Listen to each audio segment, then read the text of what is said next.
गुरु रूप प्यारे साध संगत जी, प्यार से बोलिए धन निरंकार जी, धन निरंकार जी।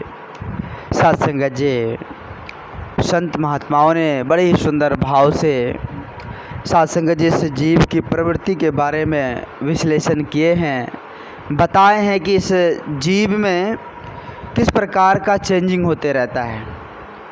साध संगत जी कहते हैं कि कब हूँ जीवरा उब चढ़त है। ध्यान दीजिएगा साध संगत जी, कहते हैं कि कब हूँ जीवरा उब चढ़त है, कब हूँ जाए जाम प्याले, लू भी जीवरा थिर नहीं रहत, चारे कुंटा भाले, चारे कुंटा भाले। वाकई में साध संगत जी, यह जीव साध संगत जी एक प्रकार से इसमें उथल पुथल बनी रहती है। इसको जिस प्रकार का वातावरण मिले, जिस प्रकार का मोमेंट मिले, जिस प्रकार का रहन सहन मिले, वो उसी में सेट हो जाता है साध संगत जी, उसी प्रकार से वो बन जाता है साध संगत जी। इसमें चंचलता बनी रहती है और यह चंचलता के कारण अस्थिरता भी बनी रहती है। इस अस्थिरता के कारण साध संगत जी आज हम इंसानों में बेचैनियों का बहुत ही ज़्यादा साध संगत जी देखने को मिलता है। हम बेचैन उठते हैं इसी चंचलता के कारण, इसी अस्थिरता के कारण हमारे अंदर बेचैनी भी रहती है साध संगत जी। और साध संगत जी विचार करें कि अगर मन विचलित हो तो जीवन आनंदमय हो सकता है? कभी नहीं। मन अगर साध संगत जी इधर उधर भटक रहा हो तो हम कभी भी आनंदित जीवन नहीं जी पाएंगे साध संगत जी। इसलिए संत महापुरुष कहते हैं कि जे सुख को चाहे सदा शरण राम की ले। आओ साध संगत जी विचार करें। साध संगत जी इस धराधाम पर जितने भी इंसान हैं, एक समाज में रहने वाले और सामाजिक प्राणी कहलाते हैं साध संगत जी। सभी समाज में ही साध संगत जी अपने आप को एक तरह से जिसको जो मिले, जिस प्रकार का साध संगत जी जो साधन मिले, उस तरह से अपने जीवन को व्यतीत करते हैं। और उस दरमियान साध संगत जी अनेक समस्याओं को भी झेलने का साध संगत जी हम ही को मिलता है और उनको झेलते हुए जीवन को हम आगे बढ़ते चले जाते हैं साध संगत जी। होता क्या है, अगर साध संगत जी उसी में हमारे मन में अस्थिरता बनी रहती है, हमारे मन में चंचलता बनी रहती है, तो एक दुख का बड़ा कारण बन जाता है साध संगत जी। जीवन में उतार चढ़ाव जब आते हैं तो एक दुख का बड़ा कारण हो जाता है साध संगत जी, क्योंकि मन में अस्थिरता बनी है और उसी के कारण साध संगत जी हम परेशानियों का सामना करते फिरते हैं। इसलिए संत महापुरुष साध संगत जी हम इंसानों को समझाते हैं कि अगर आप भी चाहते हैं सुख को तो शरण राम का आप ले लीजिए। जे सुख को चाहे सदा शरण राम का ले, राम के शरण में आने के बाद ही साध संगत जी हमें सुख मिलेगा। एकमात्र साधन है ये, शांति का साधन है साध संगत जी, आनंद का साधन है। और यहाँ जो सुख गया, मानो साध संगत जी हर चीज़ को प्राप्त कर लिया, हर चीज़ को प्राप्त कर लिया। साध संगत जी परमात्मा ने हर कुछ दिया है, हर कुछ से हमें नवाजा है, लेकिन फिर भी हम कोसते रहते हैं, फिर भी साध संगत जी हम अफसोस करते रहते हैं।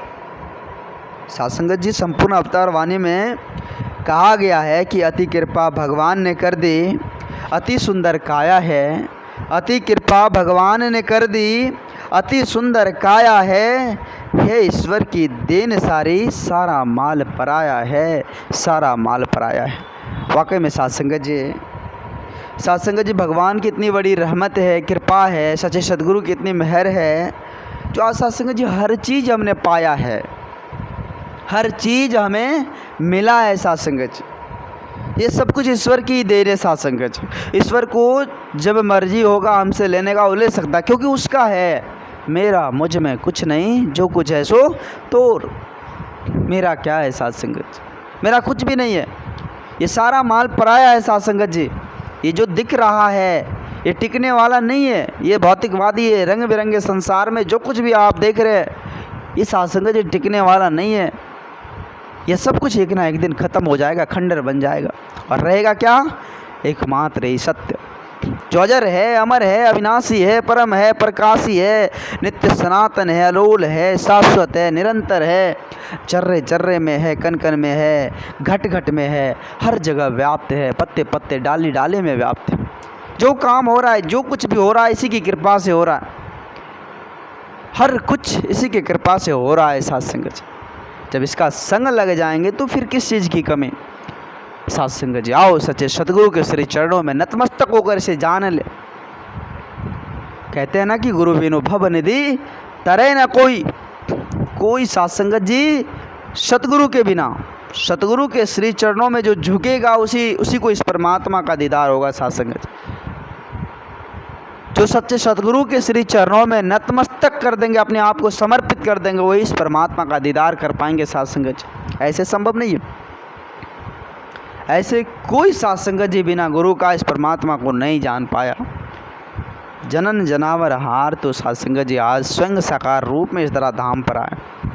जो हम इंसानों को चेतन कर रहे हैं, हम इंसानों को समझा रहे हैं कि वाकई में समय इस परमात्मा को जानने का है, इस परमात्मा को पहचानने का है, इसकी भक्ति भजन करने का है। लेकिन हम क्या कर रहे हैं? हम क्या कर रहे हैं साथ संगत जी? विचार कीजिए, हम क्या कर रहे हैं?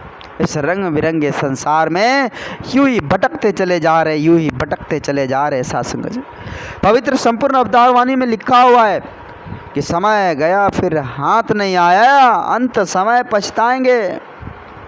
जब समय चली जाएगी साथ संगत जी तो फिर कुछ हाथ आने वाला नहीं है। पछताने के अलावा कुछ भी नहीं मिलेगा साथ संगत जी, कुछ भी नहीं मिलेगा। इसलिए इस समय का सदुपयोग करते हुए इस परमपिता परमात्मा का, इस निर्गुण निरंकार दातार का, सच्चे सतगुरु के श्री चरणों में जाकर इस राम का दीदार कर ले, इस राम का दीदार कर ले साथ संगत जी। और इस राम का दीदार करने के लिए, करवाने के लिए आज सच्चे सतगुरु इस धराधाम पर हम इंसानों को समझा रहे कि वाकई में ये मनुष्य तन बड़ा ही दुर्लभ है। बड़े भाग मानुष तन पावा, सुर दुर्लभ सब ग्रंथ ही गावा, सुर दुर्लभ सब ग्रंथ ही गावा। सभी ग्रंथ कहते हैं कि मनुष्य तन बड़े ही भाग्य से, बड़े ही संयोग से प्राप्त हुआ है। कब समझेंगे, कब विश्वास करेंगे? छूट जाएंगे तो साथ संगत जी छूटे रह जाएंगे। फिर 84 का चक्कर है, पता नहीं साथ संगत जी उसमें अगर चले गए तो फिर यह मनुष्य का चोला भी हमें कब मिलेगा, इसकी कोई गारंटी नहीं है। आओ साथ संगत जी हम समझने की कोशिश करें। संत महापुरुष लगातार बार बार युगों युगों से हमें समझाते आ रहे, हम इंसानों को चेतनता पहुंचाते आ रहे हैं कि वाकई में समय समझने का है। इस समय में अगर ना समझे, ना संभले तो बाद में पछताने के अलावा कुछ भी नहीं है, कुछ भी नहीं। आओ साथ संगत जी पूर्ण विश्वास के साथ समर्पित कर दे सच्चे सदगुरु के श्री चरणों में। जो कुछ भी कर रहे हैं सदगुरु वो ठीक ही कर रहे हैं, जो होता है अच्छे के लिए होता है। हमारे जीवन में सुख आए, दुख आए, परेशानी, उलझन कुछ भी क्यों ना आए, कोई दिक्कत नहीं। शरीर से ऊपर उठकर भक्ति करनी है, इस सुख दुख से ऊपर उठकर भक्ति करती चली जानी है साथ संगत जी। और वही आनंद का एक स्रोत होता है साथ संगत जी। सुख दुख से ऊपर उठकर अगर भक्ति करेंगे तो आनंदित तौर पर इस जीवन को जिएंगे। फिर हमें साथ संगत जी ना तो दुख की चिंता होगी, ना ही सुख की चिंता होगी। आओ साथ संगत जी आज समय के रहबर सतगुरु माता जी की असीम कृपा, रहमत की बारिश, जो इतना सुंदर परिवार हम सबों को दिया है, यह प्रेम भरा परिवार, एक गुलदस्ते की तरह बैठा हुआ परिवार। साथ संगत जी आओ इसमें अपने आप को डुबो दे। और जो साथ संगत जी कहते हैं ना कि जो जितना डूबता चला जाता है उसका बेड़ा भी उतना ज़्यादा पार होते चला जाता है भवसागर से। आओ साथ संगत जी भवसागर से ये जीवन रूपी नैया सदगुरु साथ संगत जी खेवन हार पार लगाने के लिए इस धराधाम पर आए हैं। तो अपने भी साथ संगत जी हम जीवन रूपी नैया को सतगुरु के श्री चरणों में सौंप दे, उस साथ संगत जी पार लगाएंगे। साथ संगत जी दास क्षमा चाहेगा, दास को उतनी बोलने की हुनर नहीं है, दास ना समझ है, बच्चा है, दास को उतनी समझ नहीं, औकात नहीं जो आप जी जैसे महान दिव्य संतों के आगे कुछ बोल पाएँ। दास नतमस्तक है आप जी के श्री चरणों में, क्षमा करना, भूल चूक के लिए दास क्षमा चाहेगा। प्यार से कहना धन निरंकार जी, धन निरंकार जी।